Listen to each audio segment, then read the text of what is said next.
조갑제 TV 시청자 여러분 안녕하십니까. 2020년 7월 20일 밤 11시입니다. 그림자처럼 살다 간 박정희 대통령의 큰딸 박재옥 씨가 생전에 남긴 수기를 소개해 드리고 있습니다. 그동안에 4차례에 걸쳐서 말씀을 드렸는데 예상 밖으로 보시는 분들이 참 많습니다. 4번 올린 동영상을 보신 분들의 누적 조회수가 100만을 넘었습니다. 100만 명을 넘었습니다. 왜 이렇게 많은 분들이 흥미를 가지시는가 생각을 해 보았습니다. 박정희 대통령의 인간적 면, 그리고 박정희 대통령의 알려져 있지 않는 가족 관계, 그리고 결혼, 이혼, 또 동거, 또 재혼, 이런 과정과 그 틈바구니 속에서 고생을 하면서 자란 박재옥 씨의 심경에 대한 동감이 아니냐 하는 생각도 들었습니다. 저로서는 박정희라는 위대한 인물의 인간적 면모를 보여드리게 되어서 다행스럽게 생각합니다. 어떤 사람을 볼 때 우리는 바깥으로 드러난, 공식적으로 드러난 그 공적인 면과 함께 보이지 않는 사적인 면에 관심을 기울입니다. 저같이 박정희 대통령 전기를 쓴 사람으로서는 공적인 면도 중요하지만 역시 사적인 면, 인간적인 면을 보여주어야 박정희라는 한 인간을 제대로 이해할 수 있게 되는데, 이 가장 가까이에서 본 큰딸 박재옥 씨의 이 생전 수기는 그런 점에서 가치가 있습니다. 이것은 월간조선 기자이던 강인선, 현재 조선일보 부국장입니다.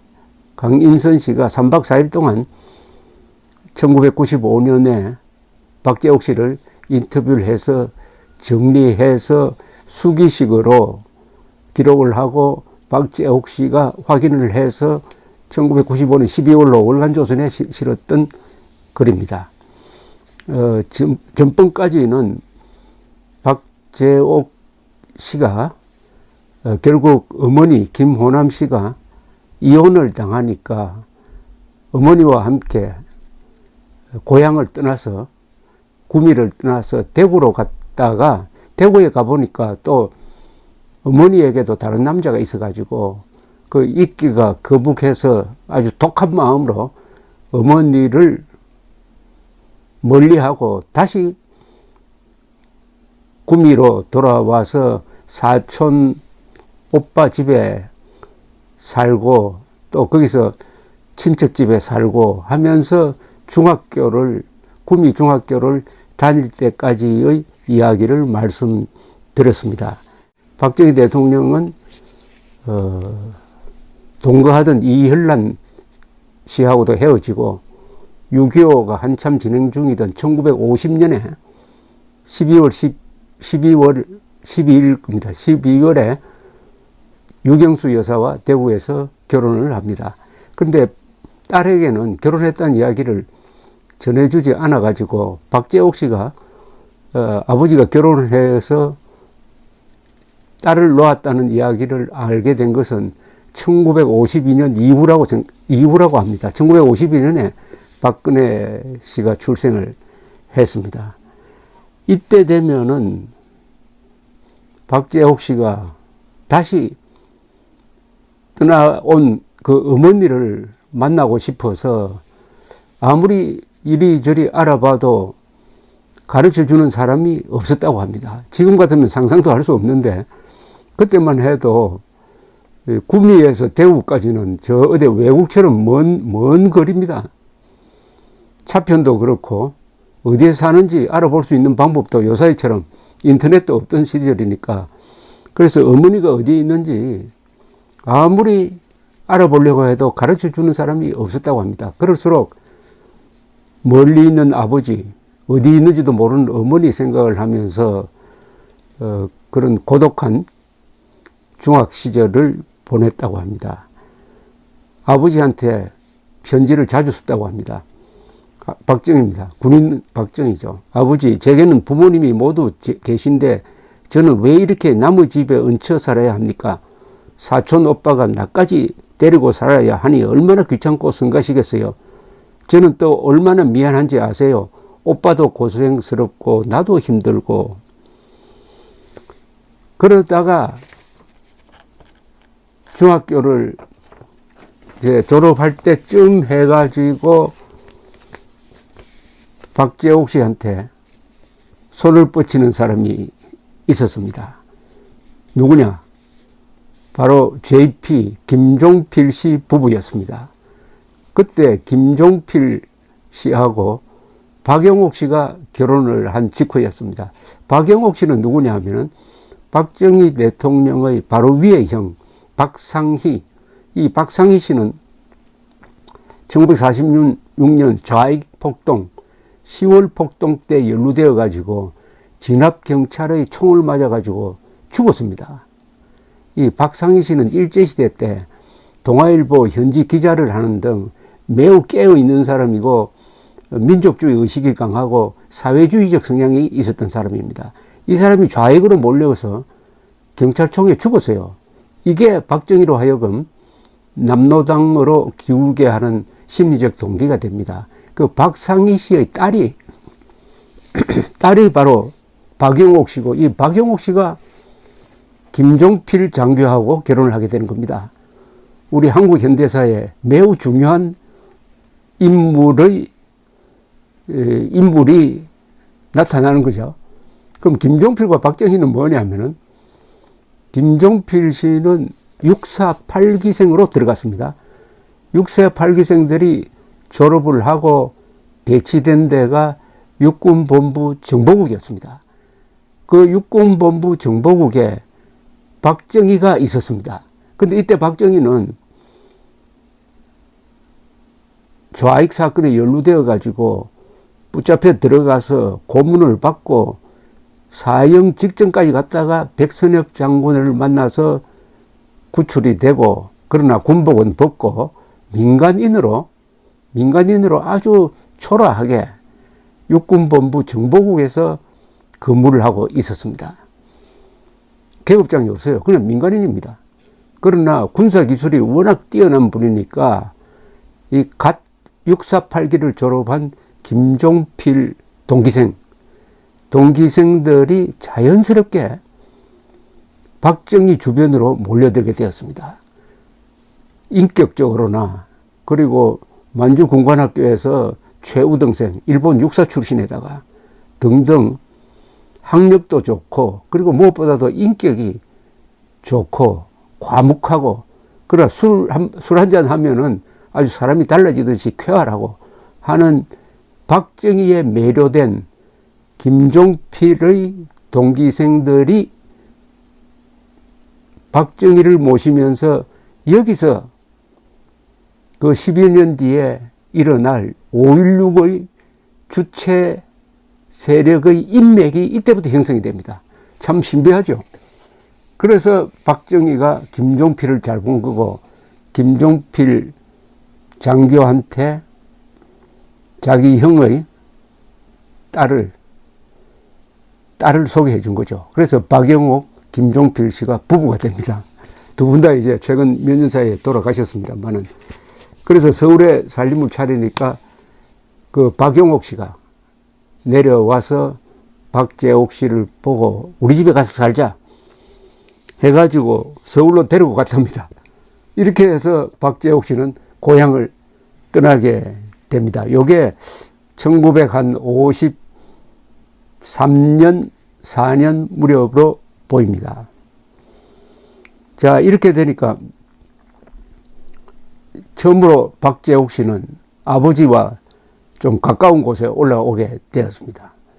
그런데 이 박영옥 씨는 어릴 때부터 박재옥 씨와 아주 친하게 지낸 사이니까 아주 스스럼이 없고 성격도 아주 쾌활하고 하니까 눈치 보지 않고 김종필, 박영옥 두 분이 이제 신혼생활을 하고 있는데 거기서 같이 살면서 동덕여고를 다니게 되었습니다. 동덕여고. 근데 그때까지만 해도 유경수 여사는 만난 적이 없었어요.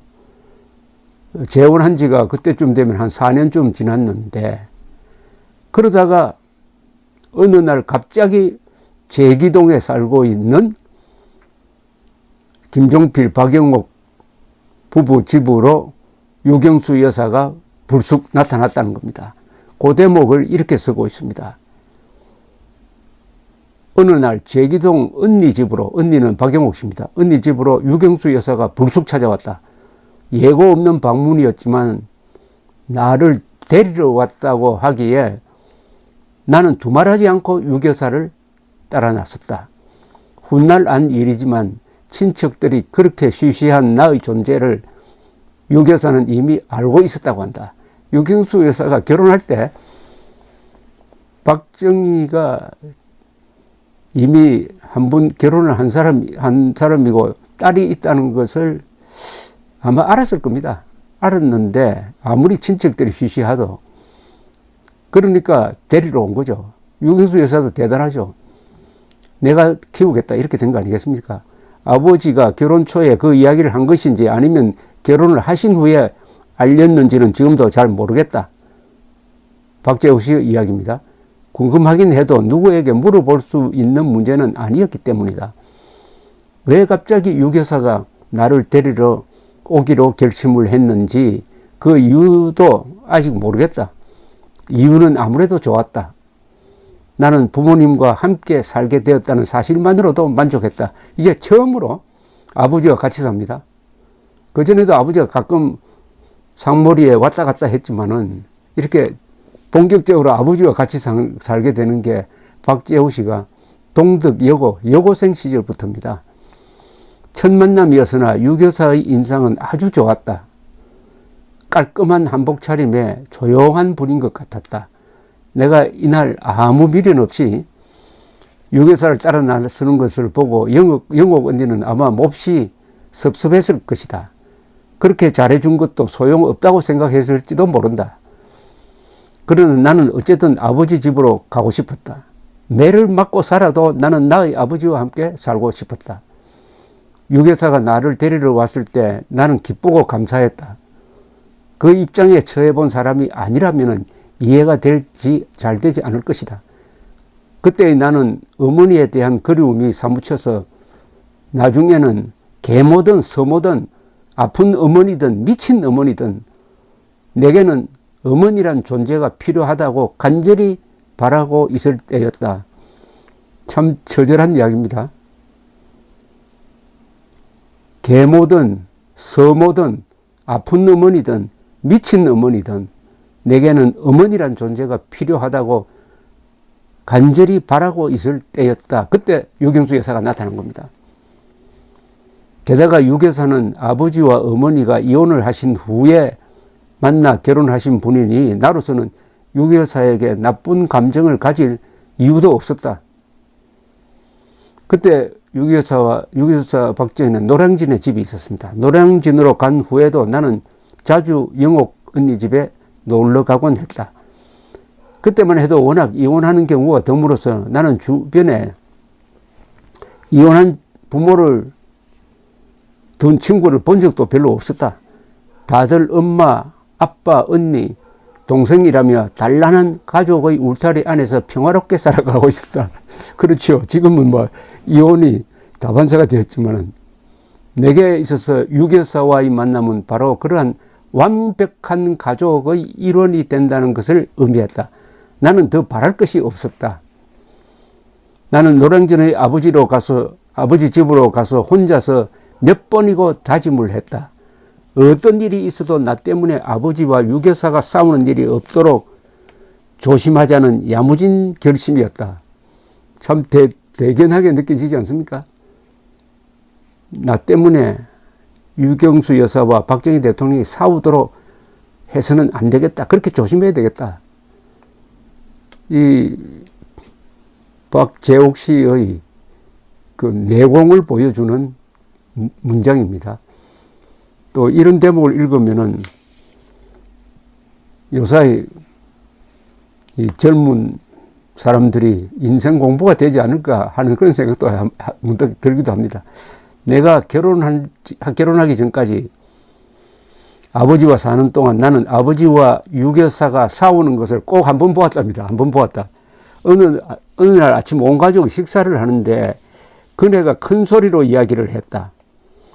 밥상에서 시끄럽게 떠드는 것을 싫어하는 아버지가 그네를 꾸중하시자 유교사가 싫은 기색을 보였다. 큰 소리가 오갈 조짐이었다. 아버지는 내게 영옥이 언니 집에 잠깐만 가 있으라고 하셨다. 나는 그때 곧 집을 나섰으므로 그 후 두 분이 어떻게 다투셨는지는 잘 알지 못한다. 나중에 따로 이야기를 하겠지만요. 이 박정희 대통령은 여자에게 참 잘해주는 사람입니다. 그리고 박정희 대통령이 좋아한 여자들이 참 좋은 분들이 많아요. 인물도 좋고. 좀 짓궂게 이야기한다면 여자를 보는 눈이 매우 높은 분이 박정희 대통령이다. 참 잘해준 사람입니다. 마지막에 11.6 사건 현장에 양쪽에 여자 두 분이 있었어요. 가수 심수봉, 한 사람은 신재순이라는 여성이었습니다. 그 신재순 씨가 마지막 모습의 박정희 대통령에 대해서 이야기할 때도 그런 느낌이 들었습니다. 김재규가 손총에 가슴 관통상을 입고 등에서는 피가 콸콸 쏟아지고 있었습니다. 그 옆에 있던 신재순 씨가 뭐 손수건 이런 거 찾을 겨를도 없이 손바닥으로 등에서 콸콸 쏟아지는 그 핏줄기를 막았습니다. 이분의 증언에 의하면 손가락 사이로 샘솟듯 하더라고 합니다. 그때 물었습니다. 각하 괜찮습니까? 하니까 박 대통령이 한 말은 난 괜찮아 였습니다. 난 괜찮아가 무슨 뜻이냐? 신재순 씨의 이야기는 난 괜찮으니까 자네들은 피하게라는 뜻이었다고 합니다. 그래서 신재순 씨는 역시 대통령은 이런 위기 속에서도 남을 생각하는구나 하는 느낌을 받았다는 이야기를 제가 들은 적이 있습니다.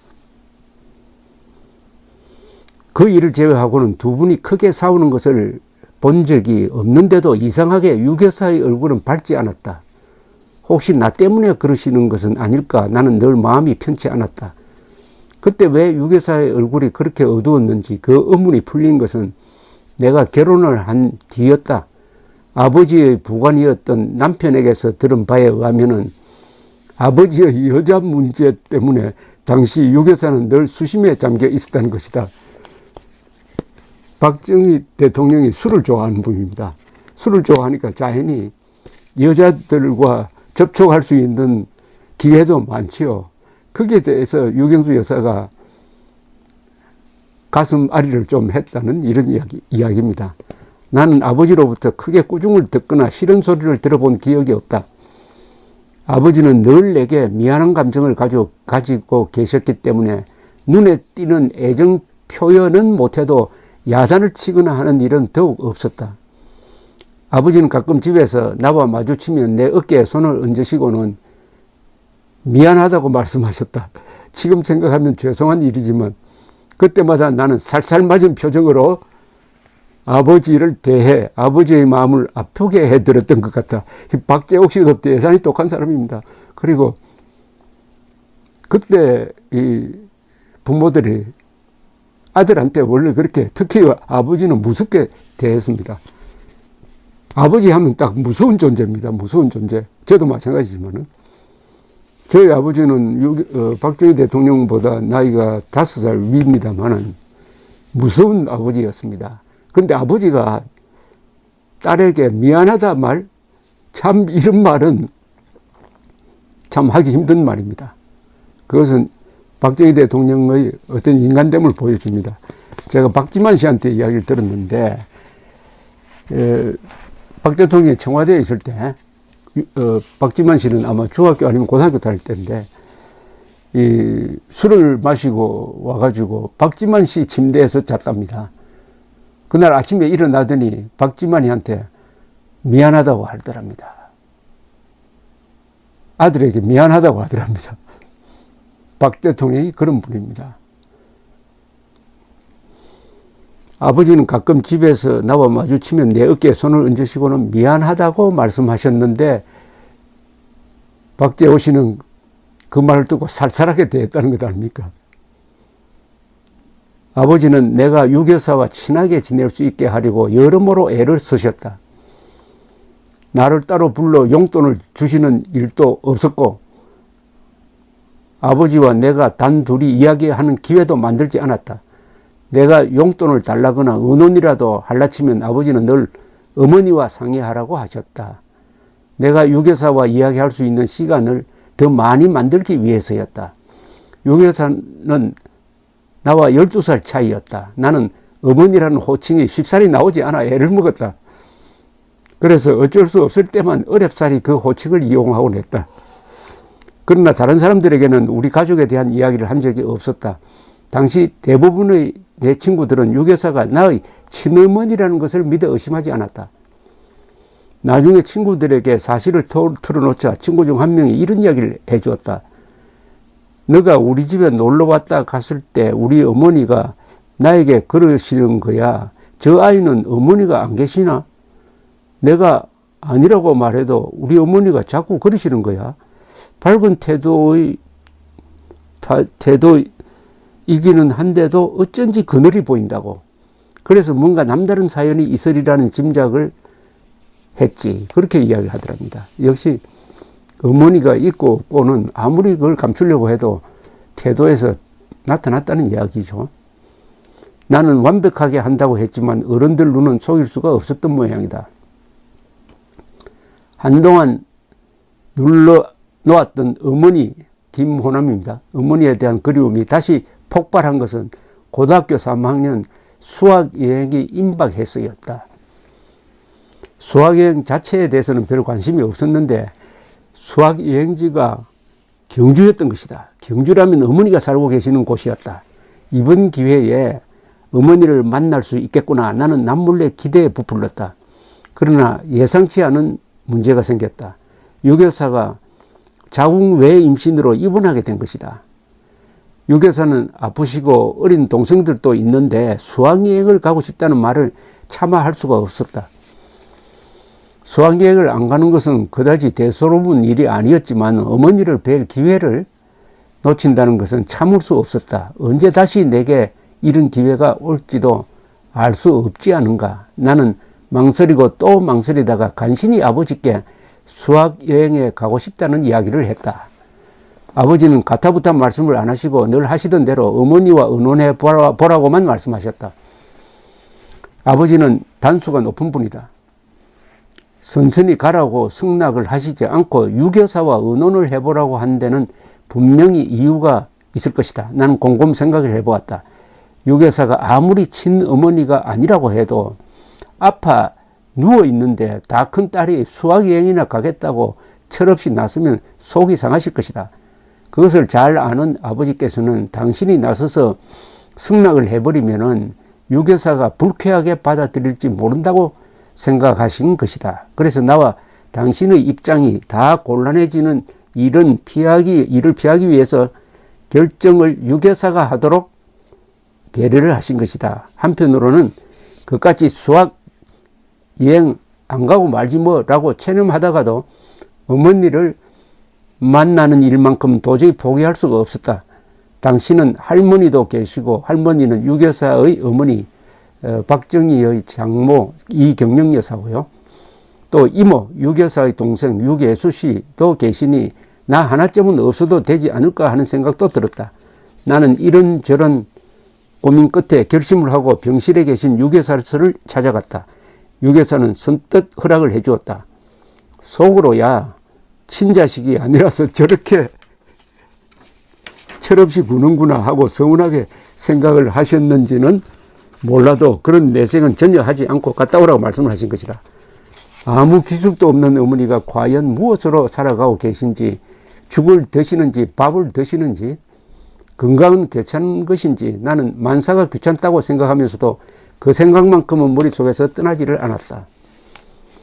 그렇게 어렵게 떠난 수학 여행인데 결국 나는 어머니를 만나지는 못하고 돌아오고 말았다.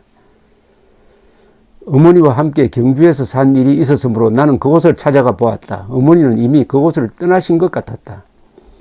근처에 사는 어머니 친척을 찾아가 보았으나 어디로 떠나셨는지도 모른다고 했다. 그때가 이런 시절입니다. 한번 헤어지면 찾을 방법이 없어요. 그러니까 이산가족이 많이 생겨가지고 1980년대에 KBS를 통해서 이산가족 상봉이라는 일이 일었습니다. 요새 인터넷 세상하고는 완전히 다릅니다. 허탕을 치고 나니 너무나 허탈해서 나는 다시 외갓집에 편지를 보냈다.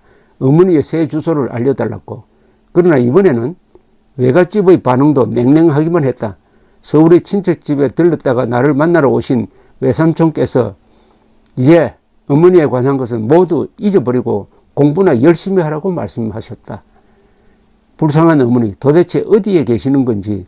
어머니는 아버지에게 버림을 받은 후 새로 만난 남편과 살며 고생도 많이 하셨다고 한다. 그 뒤에 들은 이야기죠. 나는 나중에 어머니를 만나서 아이고 지질이 복도 없는 엄마 재혼을 하려면 좀 부자랑하지 그랬어요. 그랬더라면 엄마도 고생을 좀 덜하고 나도 그 덕에 호강 좀 했을 것 아니요 라고 농담처럼 말했다. 어머니는 역시 가만히 웃기만 하셨다. 그게 다 내 팔자 아니겠니? 어머니는 모든 것을 팔자로 돌리곤 하셨다. 오늘은 여기까지 하겠습니다. 다음에는 박재옥 씨가 결혼하는 이야기와 다른 이야기를 같이 소개해 드리겠습니다. 계속 경청해 주시기 바랍니다. 감사합니다. 박재옥 씨의 수기를 낭독하면서 해설을 해드리고 있습니다. 굉장히 많은 분들이 저희 조갑제 TV를 켜고 이 이야기를 경청해 주셔서 대단히 기분이 좋습니다. 꼭 연속 드라마를 제가 보내드리는 것 같은 느낌이 듭니다. 그 댓글을 보면은 제가 한 30분 정도 하는데 너무 짧다고 더 길게 해달라는 분도 계셔요. 이런 새벽에 정신을 집중하고 설명을 드리는 게 저도 마음이 편해서 항상 이 새벽에 일을 하고 있습니다. 지금까지 이 박재옥 씨에 대한 이야기는 주로 어머니와 관련된 이야기가 많았습니다. 박재옥 씨의 어머니가 박정희 대통령이 대구 사범 다닐 때 결혼한 첫 부인이죠. 김호남 씨입니다. 그런데 이혼을 당한 거죠. 이혼을 당하고 그리고 박재옥 씨는 또 어머니를 따라가서 같이 살 수도 없는 거북한 상황에서 고향인 구미 상모리로 내려와서 친척 집을 전전하다가 김종필, 박영옥 씨 신혼부부입니다. 신혼부부 집에 가서 또 몇 년 살다가 비로소 재혼한 유경수 여사를 만나게 됩니다. 재혼한 유경수 여사가 김종필 씨 댁에 와서 박재옥 씨를 고등학교 다니던 박재옥 씨를 데리고 가서 이제 같이 살게 됩니다. 처음으로 박재옥 씨가 아버지와 같이 살게 되었습니다. 이때 나이가 고등학교 다닐 때였습니다. 얼마나 거북한 상황이겠습니까? 그때 박정희 주로 사단장 시절입니다. 1954, 5, 6, 7 뭐 요런 무렵입니다. 그러니까 6.25 직후죠. 6.25가 휴전으로 끝난 게 1953년이니까 그때 박정희 사단장에게는 당번병이 있었습니다. 그리고 부관도 있었고 운전병. 그러니까 당번병, 부관, 운전병 이분들이 가장 가까이 박 장군을 모시는 사람인데 그중에 당번병을 한 박환영이라는 분이 계시는데 이분이 정언을 하기를 같은 집에서 살았어요. 같은 집에서 살았는데도 박재옥 씨가 박 대통령 딸이라는 걸 몰랐다고 합니다. 그만큼 집안 안에서도 박 대통령이 어떻게 보면은 딸의 존재를 숨긴 거죠. 그래서 한동안 나중에 결국 알게 됐습니다만 이 당범병은 이 박재옥 씨가 유경수 여사의 동생이 아닌가 생각했답니다. 나이가 한 14살 차이밖에 안 되니까 그 정도로 박 대통령으로서도 박재옥 씨를 존재를 숨겨야 하고 박재옥 씨 또한 아버지를 아버지라고 공공연하게 부르기가 힘드는 이런 상황이었습니다. 제가 이 자료를 찾아보았는데요. 무슨 자료냐면 제가 쓴 박정희 대통령 전기에서 한병기라고 이렇게 키워드를 넣어가지고 검색을 해봤더니 이런 장면이 나옵니다. 1977년이었습니다. 8월 12일 기사에 한병기라는 이름이 나옵니다. 그 대목이 어떤 대목이냐면은 박 대통령은 유경수 여사 추모 영화를 본 다음에 관계 비서관에게 몇 가지 수정할 부분을 적은 메모지를 전하면서 이렇게 말했답니다. 참 수고가 많았네. 그리고 내가 메모한 이 내용을 참고하라고 문공 장관에게 전해요. 지만이 어머니를 숭상한다고 해서 사실을 과대하지도 말고 또 있는 것을 빼지 말도록 해요. 생전에 찍어 놓은 필름을 그대로 편집하는 것이 오히려 정직하고 좋은 것이라고 나는 생각하는데 어때요? 이렇게 이야기를 하더랍니다. 그러니까 사후 가공을 하지 말라는 거죠.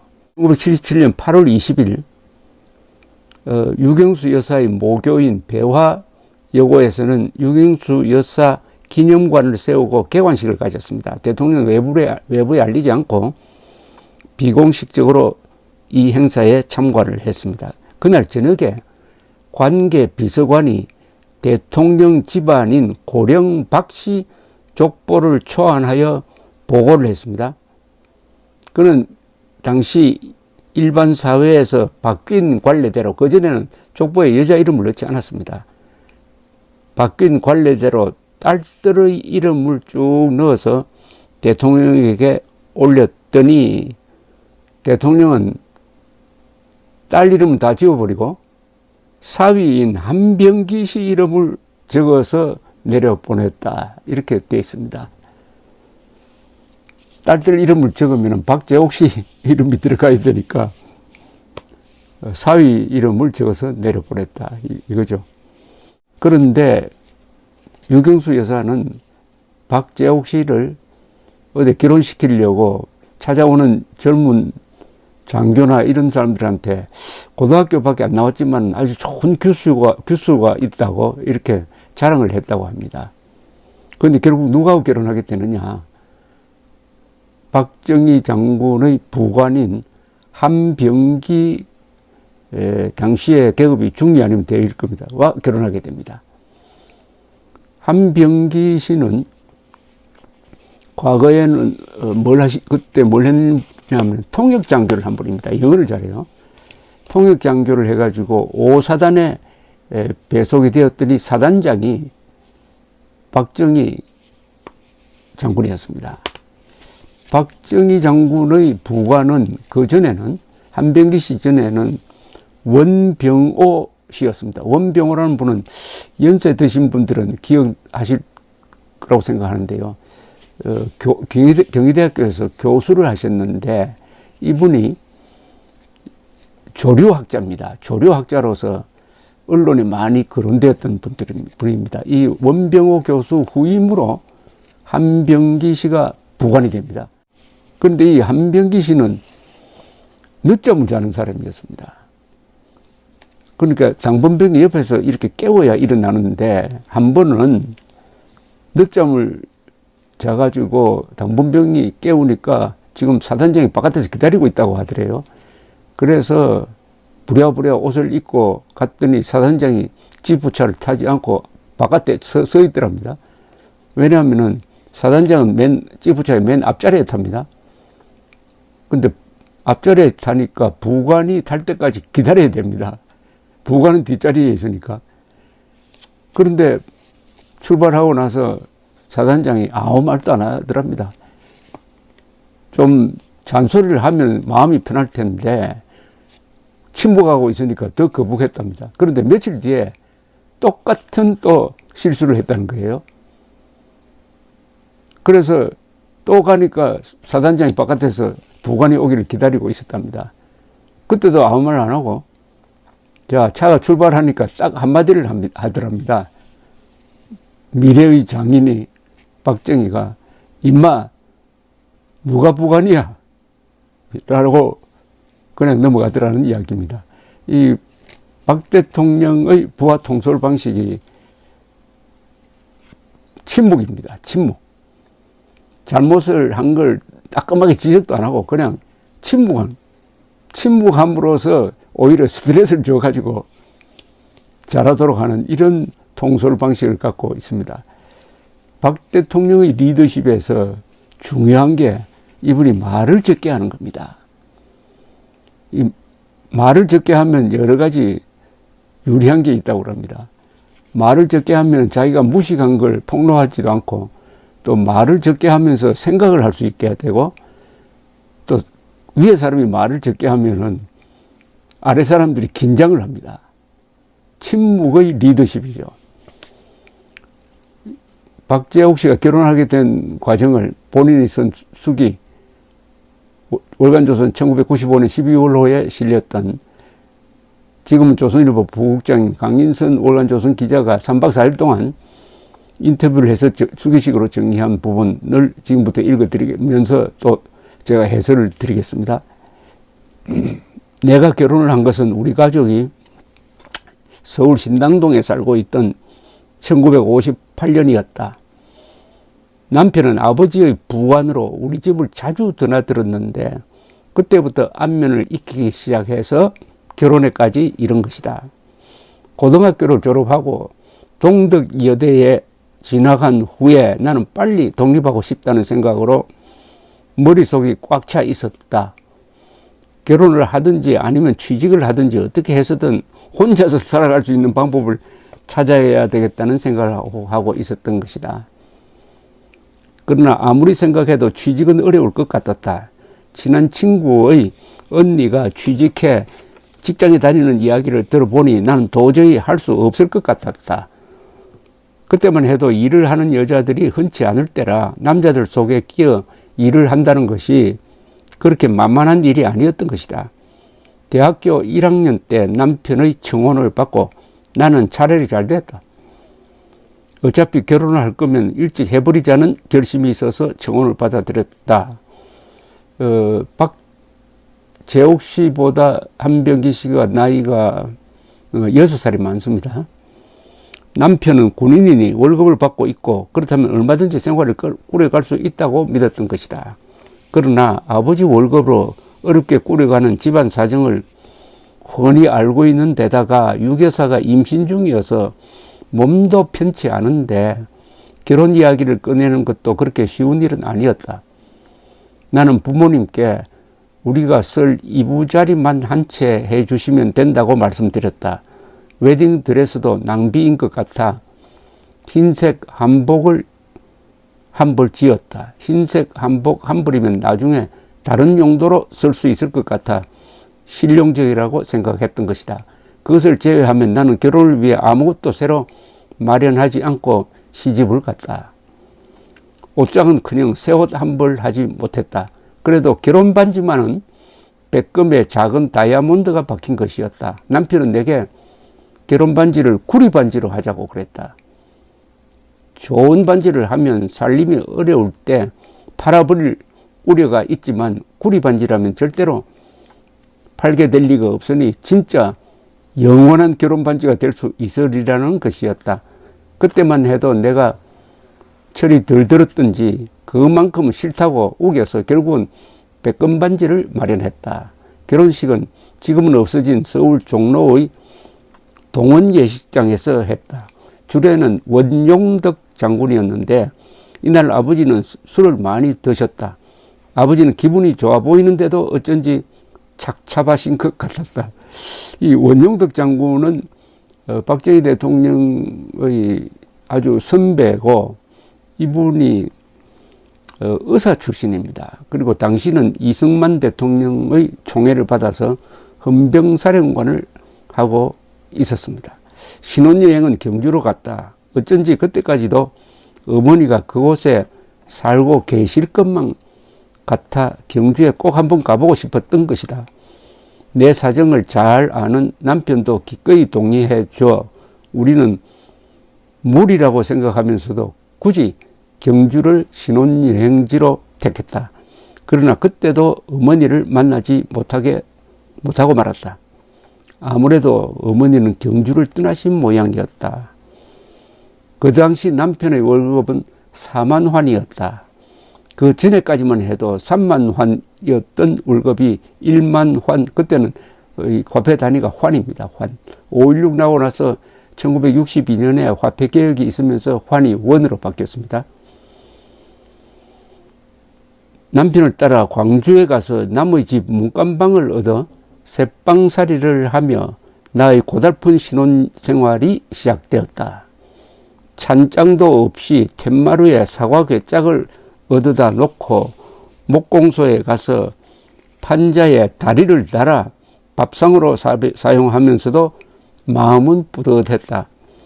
미혼인 남편 친구들의 밥을 해주기도 했지만 오랜만에 마음은 편했다. 풍족하진 않아도 꼬박꼬박 월급이 나오고 그것으로 오붓하게 내 살림을 할 수 있으니 나는 그것으로 좋겠다.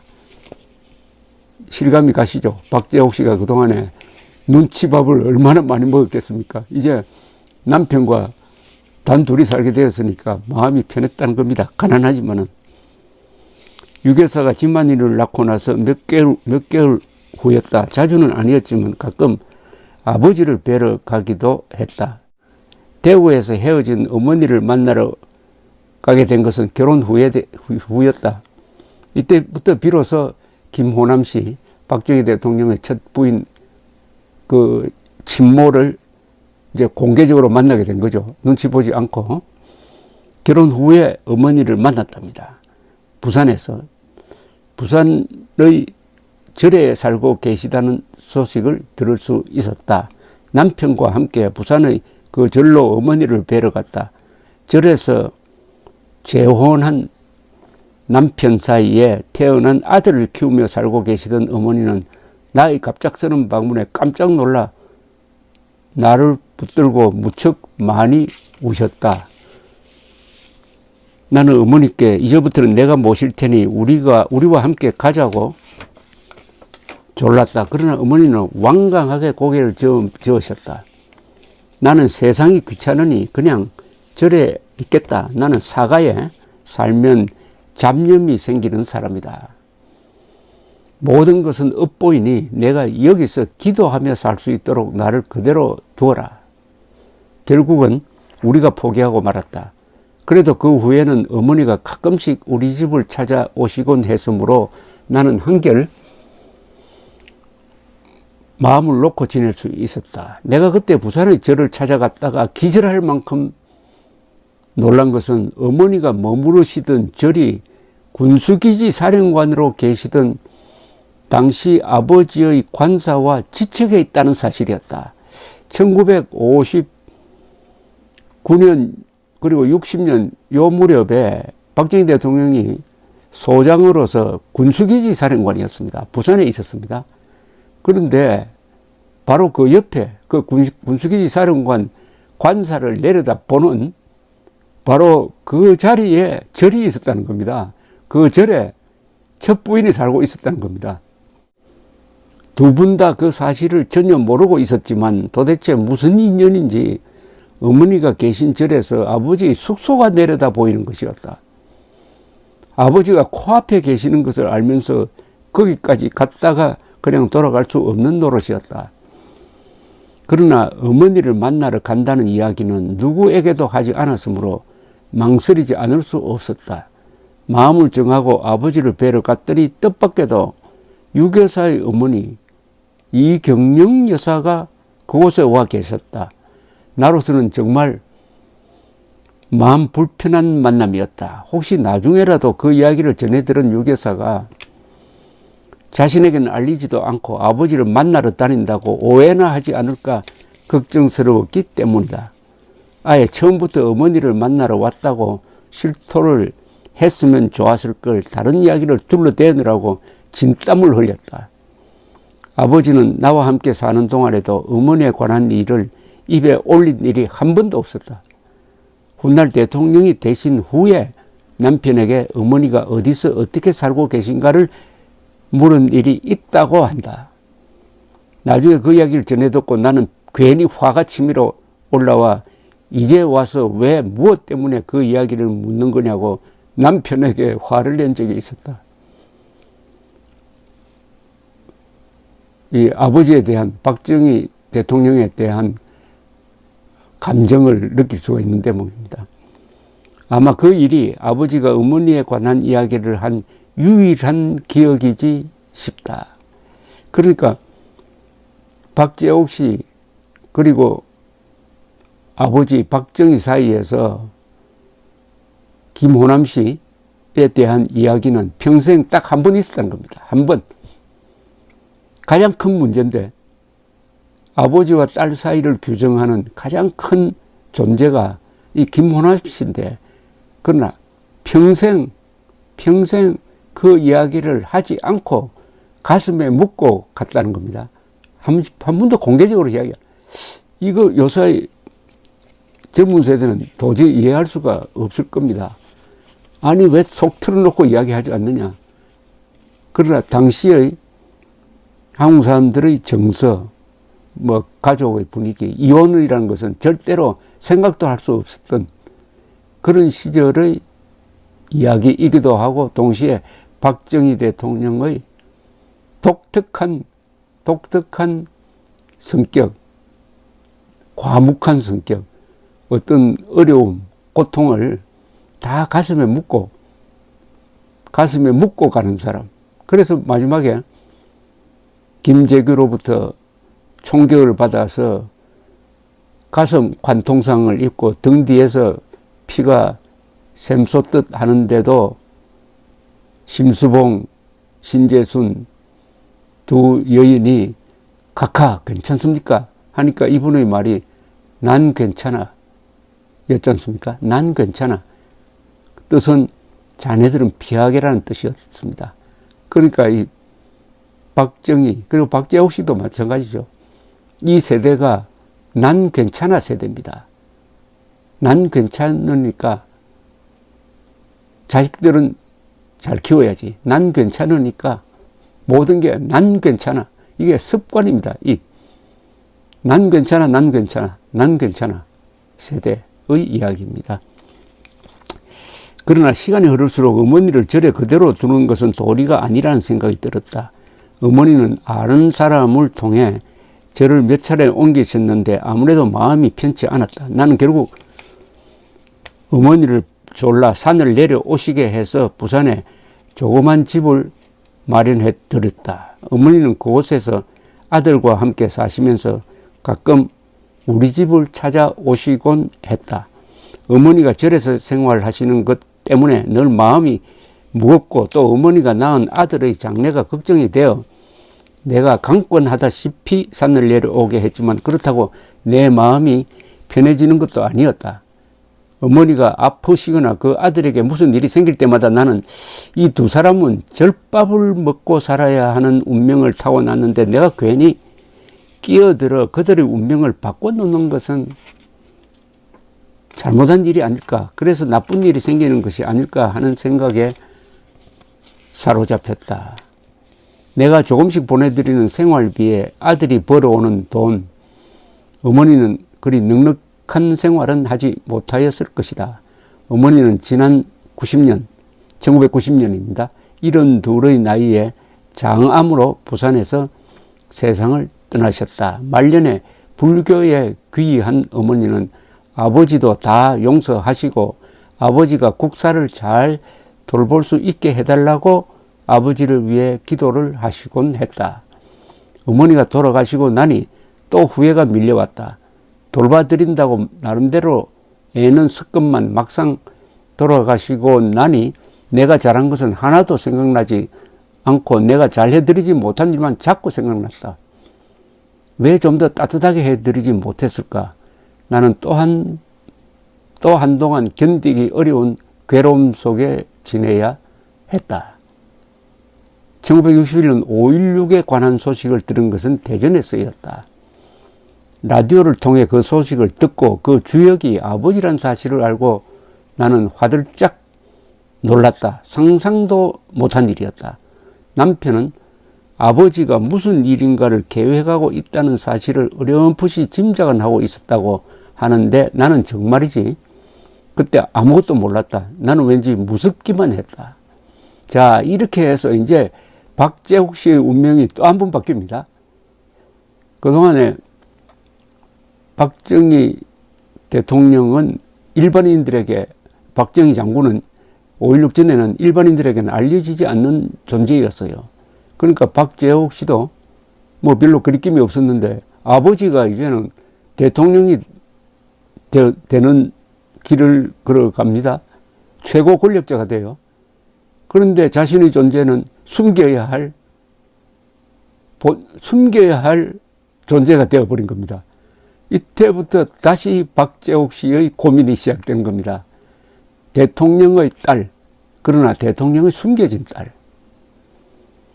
5.16 때도 그랬고 아버지가 대통령에 취임하셨을 때도 그랬지만 나는 기쁘고 좋기보다는 두렵고 걱정스럽기만 했다.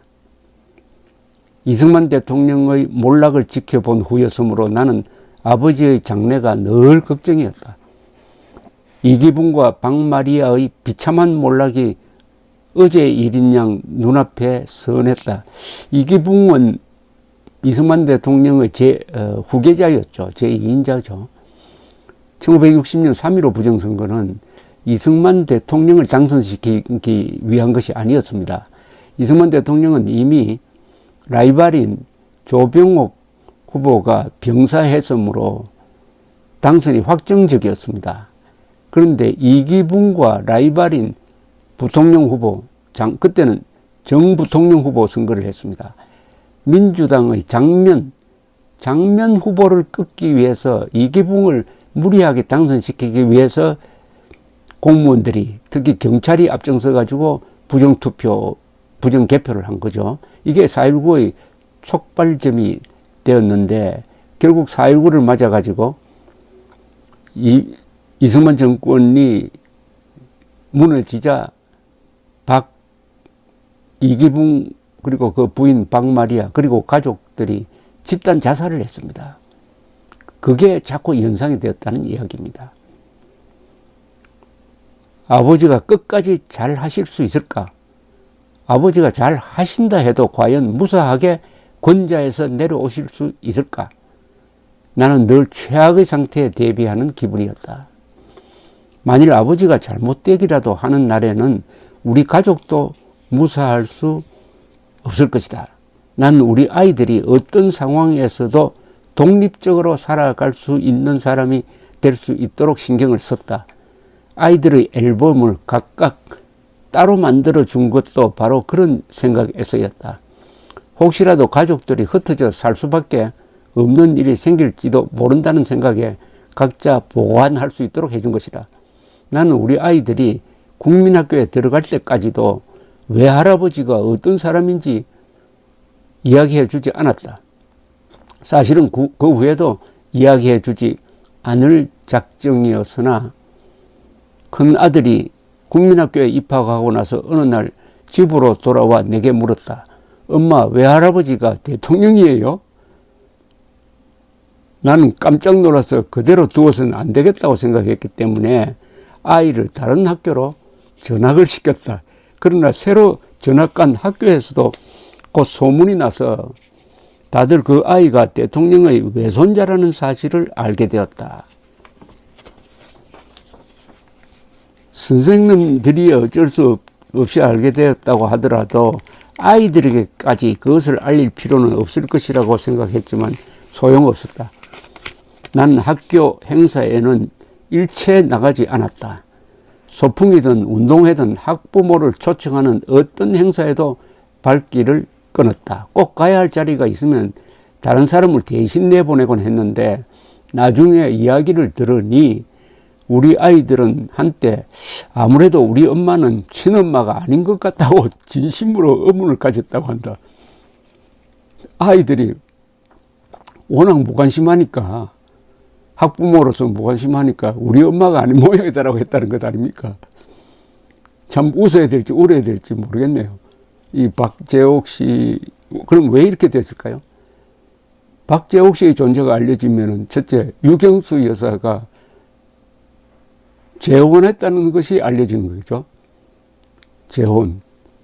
그리고 박근혜 씨 말고 또 다른 큰딸이 있구나 하는 것이 알려지니까 이게 당시에 권력을 가진 사람들 입장에서는 박정희 대통령의 이미지를 보호하기 위해서라도 이혼 사실도 덮어야 되고, 그러려면 박재옥 씨의 존재는 덮어야 되는 겁니다. 박재옥 씨의 얼굴을 국민들이 알게 된 게 1979년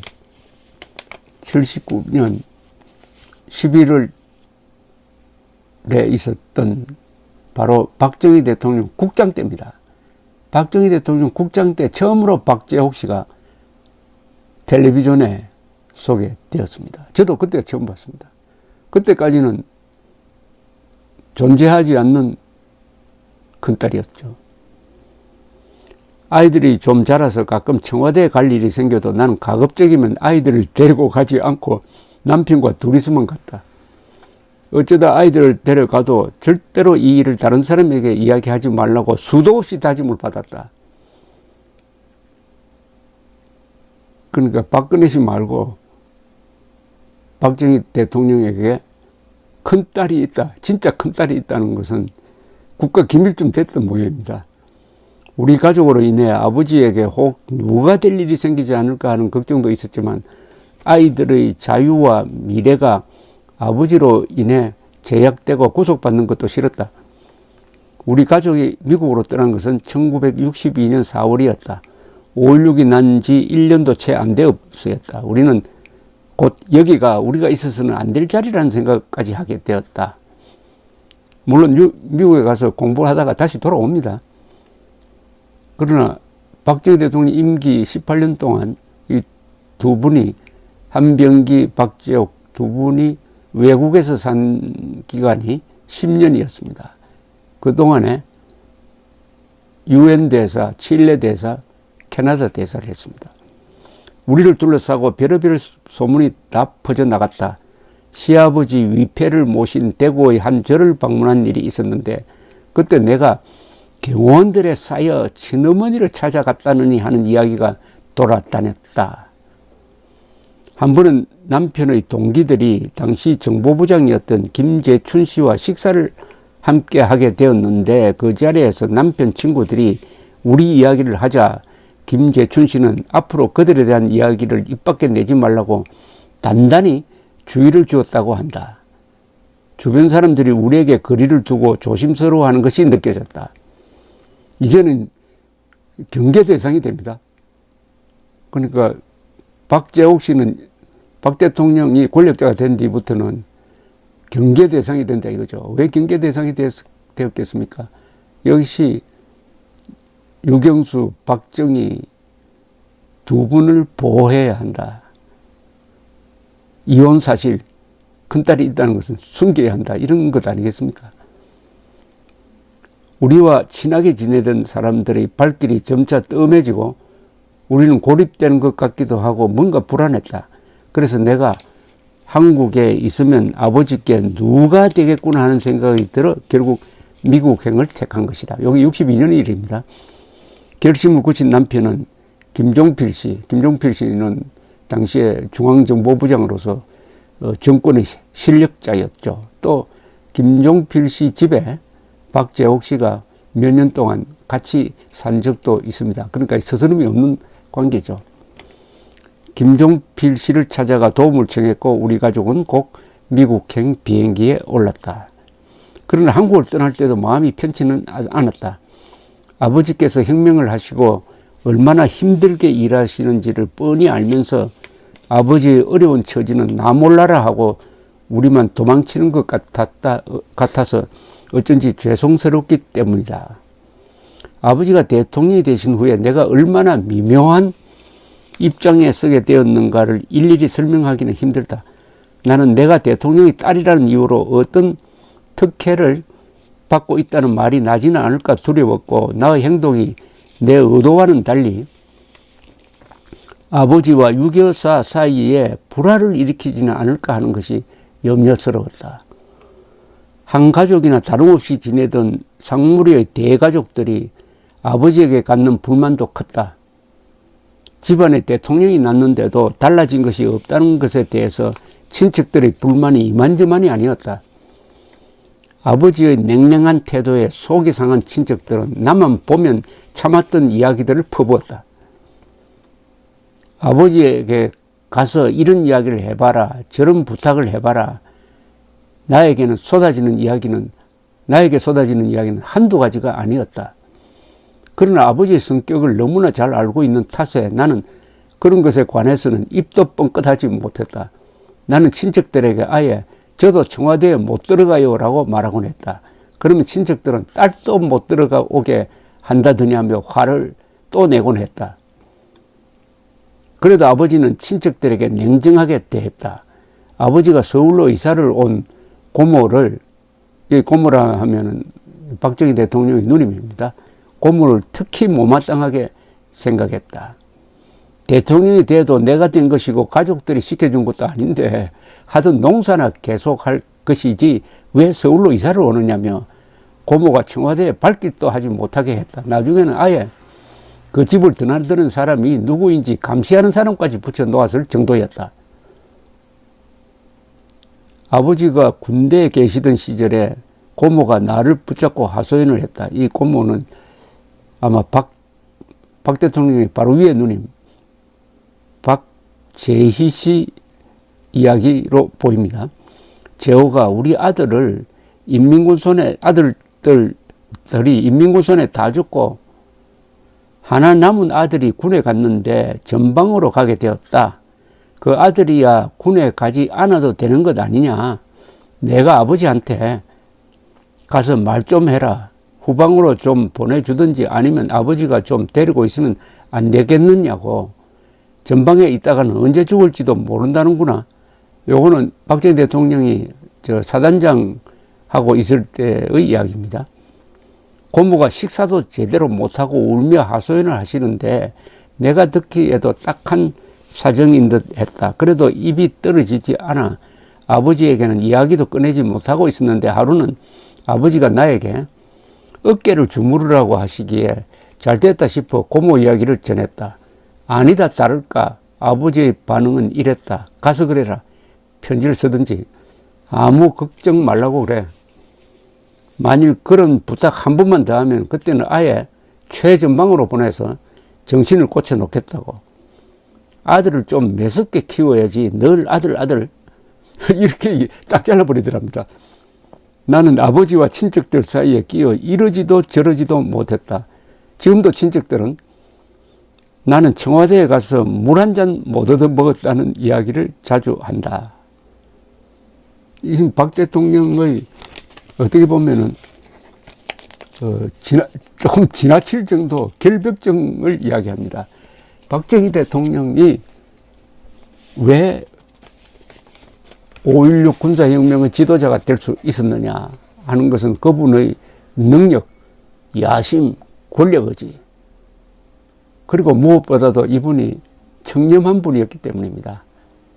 청렴한 분인 덕분입니다. 청렴한, 가장 유능한 사람이 가장 청렴했다. 바로 박정희입니다. 그러니까 당시에 우리 군에 부정부패가 많았습니다. 그런데 장교들 사이에서 딱 이미지가 하나 형성되었습니다. 박정희란 사람. 키는 작고 말은 없고 냉정하게 보이고 항상 차렷짝세고 과묵한 저분은 가장 깨끗한 사람이다. 청렴한 사람이다. 사단장이 살이 없어가지고 부인이 유경수 여사가 개를 키워서 팔기도 했습니다. 그런 사람이다. 이런 평판. 여기서 지도력이 생긴 거죠. 청렴하고 그리고 유능한 사람. 그런데 보통 세상을 보면은 청렴하고 무능한 사람이 많습니다. 청렴하고 유능한 사람 찾기가 참 어렵습니다.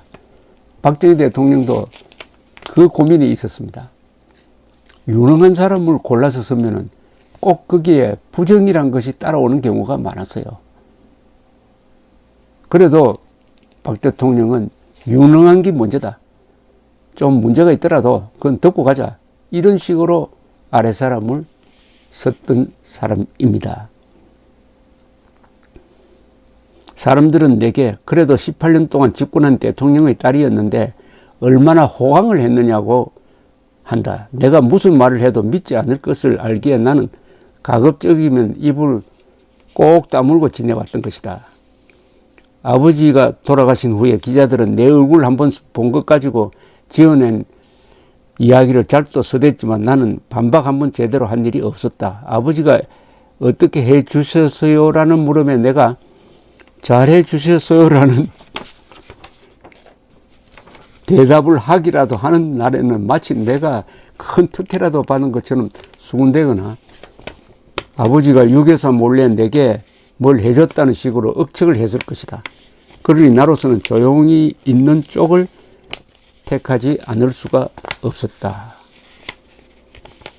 아버지가 청와대에 계실 때 나는 유교사에게 전화를 걸어 오늘 아버지를 뵙고 싶어요 라고 말씀드리면 유교사는 먼저 급한 일이냐고 물으셨다. 그렇다고 하면 저녁 때 와서 식사나 함께 하자거나 몇 시쯤 들르라고 말씀해 주시곤 했다. 유교사가 돌아가신 후에는 늘 그네를 통해 이야기를 전하곤 했다. 아버지와 직접 통화를 한 일은 거의 없었다. 아버지는 가끔 내게 용돈을 주신 적도 있다. 그때마다 내게 어디 가서 남이 주는 돈 함부로 받지 말아라. 누구에게 함부로 손 벌리지 말아라. 그러면 너가 다친다는 이야기를 꼭 하셨다. 어려운 일에서도 아버지에게는 내색을 전혀 하지 않던 내가 꼭 한번 아버지에게 화를 내고 울어버린 일이 있다. 1967년의 일이다. 우리는 남편이 공화당의 공천을 받는 것으로 알고 있었는데 어느 날 새벽 영옥 언니 김종필 씨 부인입니다. 전화가 왔다. 명단에 남편의 이름이 빠져 있다는 것이다. 나는 너무나 속이 상해서 청와대로 쫓아갔다. 유교사에게 한참 하소연을 하고 나서 돌아가려는데 유교사가 아버지 뵙고 가야지 하시기에 아버지 집무실로 찾아갔다.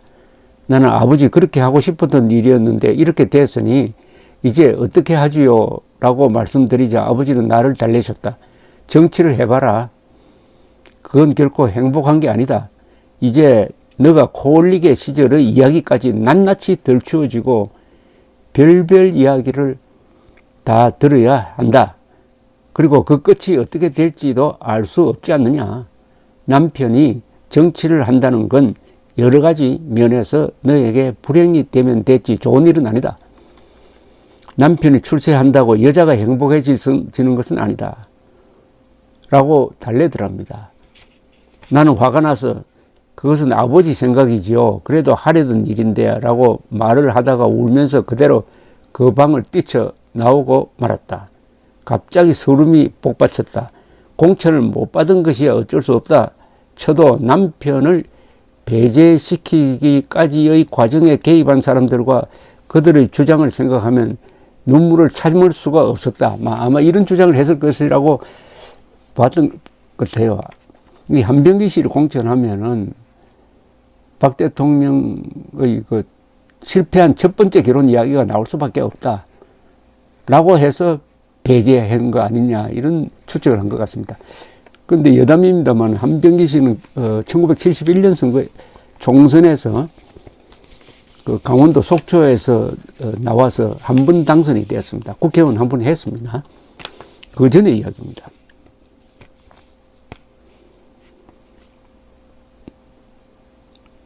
사정을 모르는 사람들은 부마, 왕의 사위를 부마라 그러죠. 부마 그 자체가 벼슬인데 또 뭘 한단 말이냐면 남편의 앞길을 막으려 했다.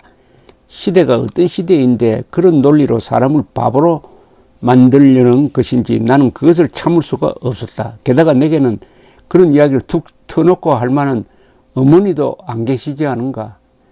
유교사는 아버지와 똑같은 이야기로 나를 설득하려 하셨다.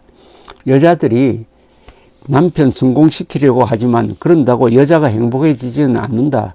남편 출세해봐야 그 부인은 남편 얼굴 한번 보기도 힘들어지는데 여자들이 그걸 몰라서 그렇게 설치는 거야. 100번 옳은 이야기라고 생각하면서도 내게는 위로가 되지 않았다. 오늘의 주제는 박정희 대통령의 결벽증이군요.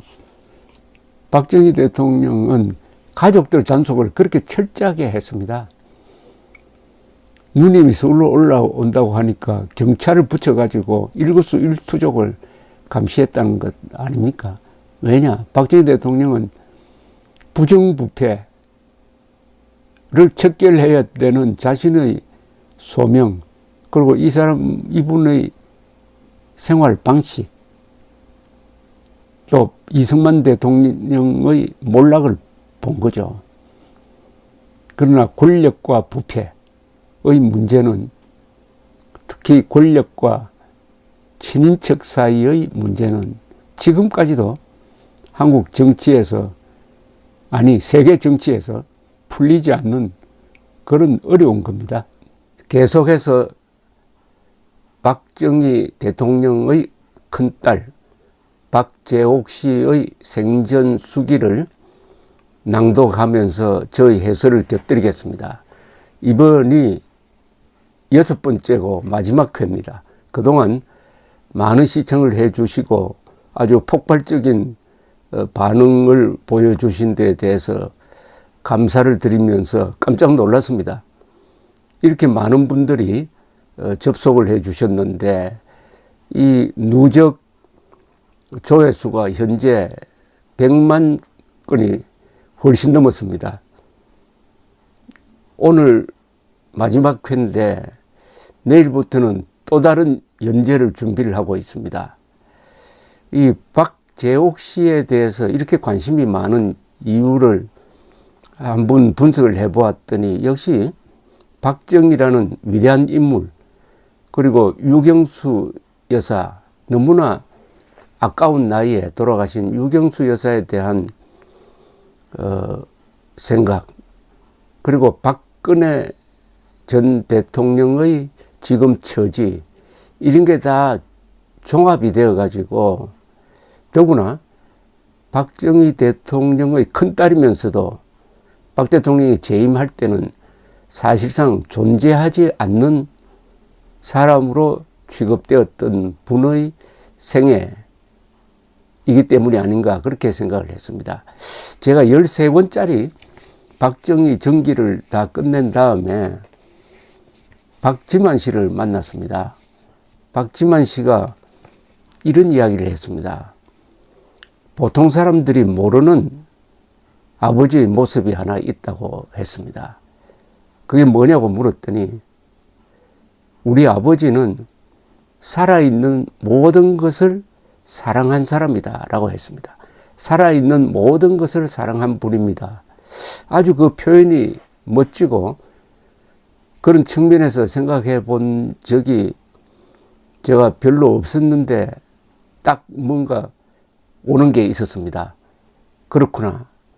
박 대통령의 인간성을 한마디로 살아있는 모든 것을 사랑한 분이다 라고 정의할 수 있겠구나 하는 생각을 했던 것입니다. 그러면서 역시 저처럼 멀리서 박 대통령을 취재하고 연구한 사람보다는 가장 가까이 있었던 박지만, 박재옥 씨 같은 피부치가 본 그분의 인간됨이 가장 정확하구나 하는 느낌을 가졌습니다. 이번에 박재옥 씨의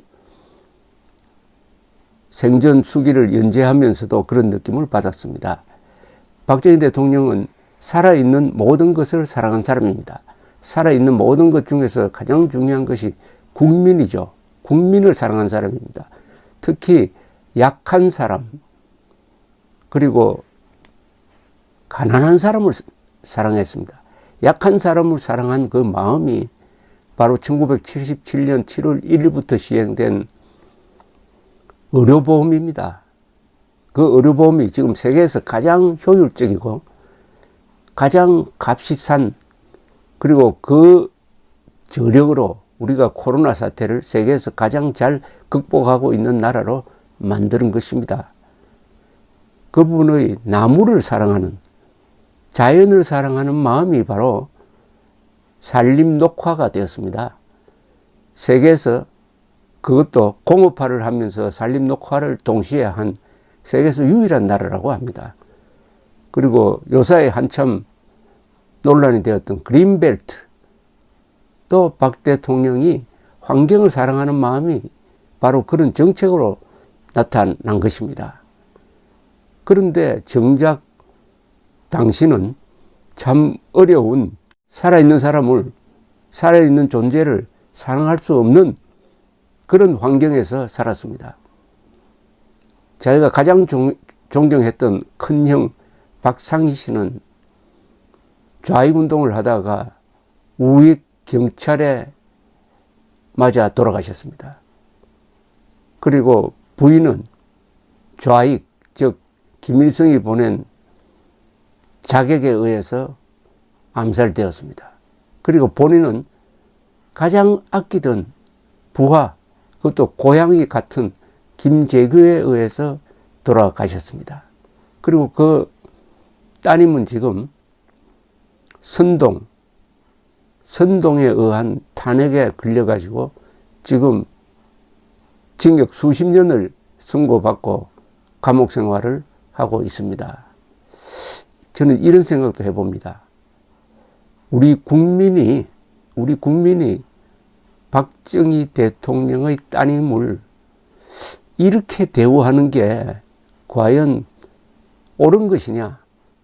모든 것을, 살아있는 모든 것, 나무 한 그루, 가난한 사람일수록 더 그런 분에 대한 대접이 이 정도밖에 안 되냐 하는 생각을 하기도 합니다. 오늘은 마지막 회입니다. 제가 지금부터 읽으면서 해설을 해드리겠습니다. 박재옥 씨의 이 수기는 1995년 12월로 월간조선에 실렸었고, 당시 강인선 월간조선 기자, 현재 조선일보 부국장이 3박 4일 동안 인터뷰를 해서 정리를 했던 것입니다. 대통령의 딸이기 때문에 나는 매사를 조심하지 않으면 안 되었다. 특히 거만하다든가 사치를 한다든가 하는 이야기는 듣지 않으려고 노력을 했다. 형편이 어려워 사치할 여유 같은 것은 있지도 않았지만 혹시라도 내가 화려하게 차리고 다닌다고 생각해보라. 사람들은 누구에게서 받은 것으로 생각하기 십상일 것이다. 나는 내가 혁명을 하여 정권을 잡은 아버지의 딸이라는 것을 늘 명심하고 있었다. 나는 아버지의 사랑을 듬뿍 받고 자란 것도 아니고 아버지와 함께 산 기간도 얼마 되지 않는다. 한때는 그토록 원망했던 아버지였지만 시간이 흐르면서 나는 어머니를 이해했듯이 아버지도 이해하게 되었다. 미안한 마음도 크지만 같다. 이혼을 하고 싶으셨을 때도, 좋아하는 여자가 생겨 재혼을 생각하실 때도 내가 얼마나 방해가 되었을까 하는 생각을 하면 마음이 아팠다. 적은 월급에서 몰래 내 학비와 용돈을 떼내 붙여주시느라고 마음고생도 심하셨을 것이다. 나는 아버지를 좋아했다. 아버지는 내게 이상형의 남성상이었다. 늘 말이 없고 조용하신 아버지. 아버지에게는 취미라고 할 만한 것이 없었다. 집에 돌아오셨을 때는 늘 책을 읽거나 신문을 보고 계셨다. 술을 마시고 들어오시는 저녁에는 아무 말도 하지 않고 곧 주무시곤 했다. 내가 아들을 낳았을 때 나는 이 아이를 잘 키워서 육사에 보내 훌륭한 일꾼으로 만들어야지 하는 꿈에 부풀어 있었다. 그런데 큰 아이가 시력이 좋지 않아 육사는커녕 군대에도 가지 못하게 되었다는 것을 알게 되었을 때는 하늘이 무너지는 것 같았다. 내 아들을 아버지처럼 만들 수 없게 된 것이 그렇게 속상할 수가 없었던 것이다. 저는 이 대목에서 박정희라는 사람이 참 대단하다는 생각이 들고요. 박재옥 씨도 그렇고 이혼을 했습니다. 그리고 박재옥 씨는 그 이혼당한 어머니를 동정하면서 항상 어머니를 생각하고 아버지를 원망하면서 어린 시절을 보내고 또 어머니하고도 같이 살지 못하고 어머니가 재혼을 하니까 또 아버지는 또 다른 여자가 생겨서 저 멀리 있으면서 가끔 월사금을 붙여주는 이런 관계에서 살면은 아버지를 원망할 것 같은데, 아버지를 미워할 것 같은데, 이 수기를 읽어보면서 박재옥 씨가 아버지를 존경하고 아들을 아버지 같은 인물로 키우기로 했다. 역시 박정희라는 위대한 인격의 힘이 아니냐 하는 그런 생각을 해봤습니다. 사실 이런 처지에서 박재옥 씨가 아버지를 존경하기가 힘들지 않겠습니까? 그런데도 이런 글을 읽어보면 박재옥 씨가 가진 어떤 넓은 마음이라 그럴까요? 하는 데 대해서 저는 감동을 느꼈습니다. 아버지를 존경하는 딸. 아버지도 대단하고 그 딸도 대단합니다. 나는 지나간 일에 대해 생각하고 이야기하는 것은 지금도 좋아하지 않는다. 나이를 먹으면서 어떤 집에 나 다 말 못할 사연이 하나쯤은 있다는 것도 알게 되었다. 그렇죠. 고관대작의 어리어리한 집도 대문 열고 들어가 보면 다 구구한 사연이 있게 마련인 것이다. 그것을 깨닫고 나니 나에게는 오늘이 현재가 더욱더 중요해졌다. 우리 가족이 편안하고 건강하게 살고 남편의 일이 순조롭게 잘 풀려나가는 것, 나는 그 생각만 하고 지낸다. 그래도 가끔씩은 다독거려 놓은 마음이 견딜 수 없게 혼란스러워지기도 한다. 거리에 나가 있다가 사람들이 아버지 이야기를 하는 것을 들을 때이다. 많은 사람들이 아버지를 훌륭한 대통령으로 기억해 주고 있지만 그렇지 않는 사람도 많다. 박정희가 일본 육사에서 꼴찌를 했다더라. 뭘 어떻게 했다더라 하는 얼토당토 않는 이야기를 하면서 아버지를 흉보는 사람들을 볼 때마다 나는 어쩔 줄을 모르겠다. 그럴 때는 황급히 집으로 뛰어와 성경책을 본다. 성경책을 뒤적이다가 보면은 뭔가 위안이 되는 한 구절을 발견할 수 있기 때문이다. 그 구절을 읽고 또 읽으면서 나는 마음을 달랜다. 나는 기독교 신자는 아니지만 그래도 성경책은 가끔 본다. 그 안에서 늘 위안받을 수 있는 구절을 발견하기 때문이다. 아버지가 돌아가신 것도 벌써 15년도 더 전의 일이 되고 말았다. 아버지가 돌아가셨을 때의 슬픔이야말로 다 할 수 없었지만은 그 와중에도 나는 이제 더 이상 대통령의 딸이 아니라는 사실에 홀가분함을 느꼈다. 대통령의 딸이기 때문에 조심해야 하고 대통령의 딸이기 때문에 주목받아야 하는 일이 너무 많았기에 더 이상 그러지 않아도 된다는 것에 편안함을 느꼈던 것이다. 이 박재옥 씨의 경우에는 대통령 딸이기 때문에 조심해야 되는 이유 중에 또 하나가 이혼한 어머니, 이혼당한 어머니의 딸이기 때문에 더 조심했어야 되죠. 아버지가 대통령으로 계시는 동안 나는 10년을 외국에서 살았다. 미국과 칠레, 캐나다에서 조용히 지냈다. 숨어 살았다고까지는 할 수가 없어도 어쨌든 남 앞에 나서는 것은 최대한 자제하고 살았던 것이다. 그 덕에 나는 아버지가 돌아가신 후에는 사람들의 눈으로부터 자유로울 수가 있었다. 거리를 돌아다녀도 나를 알아보는 사람이 없으니 나는 차라리 홀가분한 기분으로 살 수 있게 된 것이다. 그렇죠. 박재옥 씨가 생전에 예컨대 명동을 걸어 다닐 때 사람들이 저기 박정희 딸 간다라고 했을까요? 그 얼굴이 거의 알려져 있지 않았지 않습니까? 그런 점에서는 오히려 다행이었다는 말씀입니다. 박정희 대통령 재임 중에는 숨어 살아야 됐는데 그 숨어 살았던 덕분에 박 대통령 돌아가시니까 이제 난 더 이상 혁명가의 딸도 대통령의 딸도 아니다 하는 그런 해방감을 느꼈다는 말입니다.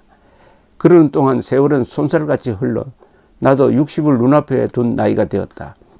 아버지가 돌아가신 것도 벌써 15년 전의 일, 아직도 어제의 일인 듯 모든 것이 생생하기만 한데 벌써 세월이 그렇게 흐른 것이다. 그 사이 워낙 철저하게 침묵을 지킨 덕분에 우리 아이들조차도 우리가 지나온 세월에 대해 아무것도 모르고 있는 형편이다. 아득하게만 보였던 그 언젠가가 내가 눈물 없이도 지난 날을 회상해 글을 쓸 수 있을 때가 이제 서서히 다가오고 있는 것 같다. 1979년 서울에서 장례식을 마치고 캐나다로 돌아가 황급히 싼 이삿짐은 한동안 풀지도 못했었다. 그 후에 당장 필요한 것들을 꺼냈는데 그 외의 것들은 아직도 풀지 못하고 그대로 두었다. 마치 그때 시간이 얼어붙기라도 한 듯 나는 아직도 정리 못한 짐이며 기억들을 잔뜩 가지고 있다. 이제 아들과 딸을 낳고 성인이 다 되어 제 몫을 하게 된 우리 딸과 아들들이 다른 사람의 입을 통해 할아버지에 관한 이야기를 듣지 않도록 서서히 지나간 날들을 정리해 보아야겠다. 이게 끝입니다. 정리, 강인선 월간조선 기자 이렇게 되어 있습니다. 이걸 읽으면서 이 강인선 기자가 같은 여성의 입장에서 서서 그런지 정말 정리를 정확하게 아주 아름다운 문장으로 했다는 생각이 듭니다. 이 좋은 기자를 만나는 것이 공인으로서는 참 행운입니다. 그리고 이 글을 읽으면서 이 어려운 시기를 그리고 수많은 고통을 한 몸으로 받아온 박재옥 씨가 지난 7일에 돌아가셨는데 83살이었습니다. 이렇게 꿋꿋하게 살 수 있었던 것은 무엇일까 하는 생각도 했습니다. 그렇게 어렵게 살면서도 어머니에 대한 사랑, 아버지에 대한 존경심을 잃지 않고 또 든든한 남편을 만났다. 한병기 씨, 박정희 사단장의 부관이던 한병기 씨와의 만남, 그래서 단란한 가정을 만들었다는 이 가정에서 단란한 가정에서 힘이 나온 것이 아니냐 하는 생각이 들었습니다. 박정희 대통령의 자제분들 박재옥, 박근혜, 박근영, 박지만 그 중에서도 박재옥 씨가 어떻게 보면 가장 어려운 생활을 했으면서도 가장 단란한 가정을 만들고 가장 꿋꿋하게 살아왔다 하는 그 힘의 원천이 역시 가족이었다는 이야기로 귀착이 됩니다. 이 박재옥 씨의 수기는 가족 이야기입니다. 가족. 1930년대부터 40년대, 50년대, 60년대, 70년대 2020년대 이르기까지의 대한민국의 격동기를 살아온 가족 이야기입니다.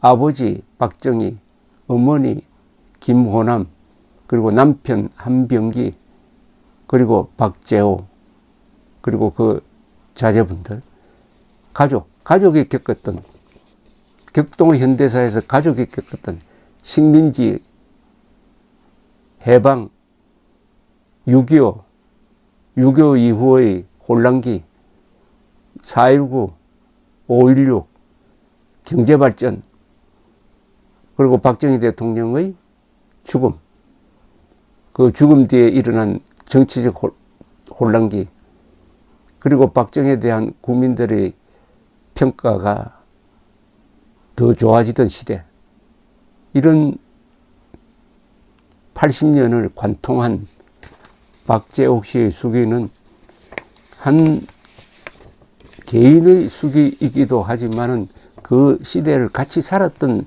사람들의 이야기가 아니냐 하는 생각도 해보았습니다. 이 박재옥 씨가 돌아가셨을 때 저는 박근혜 전 대통령이 옥중에 있지만은 휴가 신청을 하면은 받아들였을 것이라고 보는데 그렇게 나오지 않았습니다. 박근혜 씨로서는 이복 언니죠. 이복 언니인데 많은 사람들이 박정희 대통령의 큰딸 박근혜 이렇게 알고 있었는데 박정희 대통령의 큰딸 박재옥 이렇게 나오니까 상당한 분들이 아마 처음 그 이야기를 접했을 것이라고 생각을 합니다. 박재옥 씨의 이 수기를 읽으면서 느낀 것은 바로 우리 세대의 이야기구나. 그리고 우리 부모님들의 이야기구나. 박정희 대통령이 가슴에 총을 맞고 등 뒤에서 피가 콸콸 쏟아지고 있을 때 그 옆에 시중 들던 두 여인이 손으로 그 피를 막으면서 카카는 말은 안 했군요. 괜찮습니까? 이렇게 물으니까 박 대통령이 한 마지막 말, 난 괜찮아. 난 괜찮아. 그 뜻은 자네들은 피하게란 뜻이었다고 합니다. 바로 박정희 대통령이 난 괜찮아 세대였습니다. 난 괜찮아 세대의 따님 박재옥 씨의 수길 연재를 마치면서 새삼 박재옥 씨의 명복을 빌고 그 가족들이 앞으로도 행복하게 사시기를 바라면서 특히 이런 좋은 글을 정리해 준 강인선 기자에게 감사를 드립니다. 그리고 내일부터는 예고를 해드립니다. 이 연재를 하다 보니까 가끔 몇 번 튀어나온 이야기가 있습니다. 아버지에게 여자가 생겼다. 그 여자가 누구냐 하면은 1947년, 8년, 49년, 1950년 6.25가 나기 넉 달 전 2월까지 박정희 대통령과 관계를 가졌던 이혈란이라는 분입니다. 사실혼의 관계에 있었습니다. 이분 이야기, 이병주 선생은 이분을 소재를 해가지고 소설을 썼는데 그를 버린 여자라고 했습니다. 박정희를 버린 여자라는 뜻인데 이 이혈란 여인의 이야기를 제가 한번 또 정리를 해서 연재로 몇 차례 전해드릴까 합니다. 계속해서 많은 시청을 부탁드립니다. 고맙습니다.